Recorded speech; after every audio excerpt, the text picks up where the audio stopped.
چاہتے ہو تم مگر تو کربلا پہ حکمران.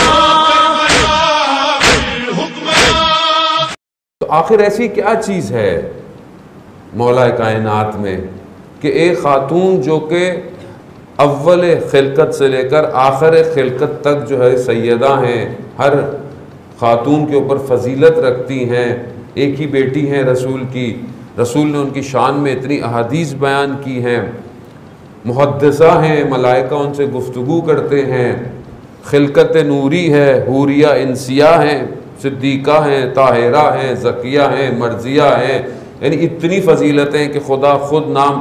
آخر کیا وجہ ہے کہ ایک ایسی شخصیت، ایسی پرسنالٹی ایک شخص کے ڈیفینڈ کے لیے اپنے آپ کو فنا کر رہی ہے؟ کیا وجہ ہے؟ کیا چیز ہے؟ اب یہی تو ہمیں آج یہاں سے لے کے اٹھنا ہے کہ ہم وہ کیا وجہ تھی، وہ کیا امر تھا، وہ کیا اصل ریزن تھا، اور کیا اس اصل ریزن کو آج ہم اپنی زندگی میں امپلیمنٹ کر رہے ہیں کہ نہیں کر رہے ہیں. اگر خدا نے توفیق دی تو مجھے بس آج یہی آپ کو بتانا ہے. اور یقیناً آپ سب صاحب علم ہیں، سنتے ہیں، علماء کو جانتے ہیں، کتابیں پڑھتے ہیں، حوضیں پڑھیں، لیکن شاید کسی ایک زاویے سے کوئی ایک بات آپ کی خدمت تک میں پہنچ سکوں جو کہ میری اپنی نہیں ہے. اساتید نے جو بیان کی ہے میں آپ کی خدمت میں علماء سے معذرت کے ساتھ کہ اپنا درس جو ہے وہ واپس دے رہا ہوں جو میں نے لیا ہے. بس وہ ایک ہستی کہ جو اتنا سٹیٹس جس کا ایلیویٹ ہے، وہ کس امر کے لیے اپنے آپ کو خطر میں ڈال رہی ہے؟ کیوں اپنے آپ کو خطر میں ڈال رہی ہے؟ وہ جو کہ چار دیواری میں ہے، جو کہ حجاب میں ہے، وہ کیوں دربار آ رہی ہے؟ وہ کیوں کوچے کوچے دروازے کھٹکھٹا رہی ہے؟ ہم جب تاریخ کے اس صفحے سے گزرتے ہیں تو ہم یہ کہتے ہیں خوب امام کی ولایت تھی، امام کی ولایت کو غصب کر لیا، امام کو اس کو غصب کر لیا، بی بی نے دروازہ. خوب یہ ولایت کیا ہے؟ یہ خود امام کیا ہے؟ یعنی کیونکہ ہم مثلا شیعہ پیدا ہو گئے ہیں تو شاید ہمارے لیے کوئی اتنی نئی بات نہیں ہے. خوب امام ہے مولانا، امام ہے، 12 امام ہیں ہمارے، ان میں سے وہ پہلے امام تھے. آخر وجہ کیا ہے کہ وہاں پوری طاقت دوسری طرف کی لگی ہوئی ہے اس امام کو حذف کرنے کے لیے، اس امام کو ہٹانے کے لیے.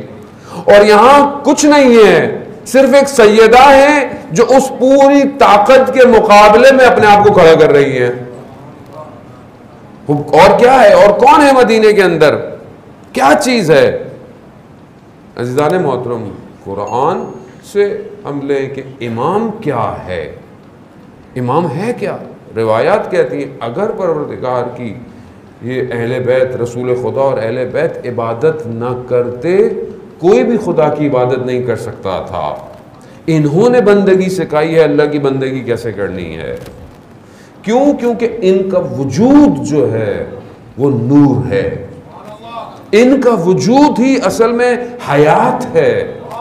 یعنی اگر امام نہیں، اصل حیات نہیں ہے. یہ جو ہم سورہ زمر کی آیات میں پڑھتے ہیں کہ پروردگار کہتے ہیں پروردگار جو ہے وہ روشن کرے گا، کس کو؟ زمین کو روشن کرے گا اپنے نور سے. پروردگار نور سے روشن کرے گا، اشرقت ارض بنور، اپنے نور سے اس کائنات دنیا کو روشن کرے گا. وہ آیت قیامت کے لیے، تفسیر میں قیامت کے لیے نہیں ہے، تفسیر میں یہ آیت ظہور کے لیے استعمال ہوئی ہے. یعنی جب ظہور ہوگا پروردگار اپنے نور سے اس زمین کو روشن کرے گا، زندہ کرے گا.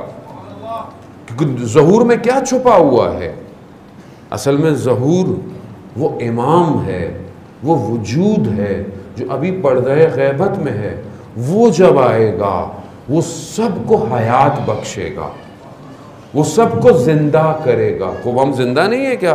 نہ، ابھی ہم اس طرح زندہ نہیں ہیں جس طرح زندہ ہونا چاہیے. مگر کیا رسول خدا کے زمانے میں لوگ زندہ نہیں تھے؟ مگر مدینہ زندہ نہیں تھا؟ مگر لوگ زندہ نہیں تھے؟ تو پھر کیا وجہ تھی کہ سب زندہ ظاہر میں مردہ تھے؟ صرف ایک بی بی تھی کہ جو حیات حاصل کر. کیوں؟ کیونکہ وہ جانتی تھی امام کسے کہتے ہیں.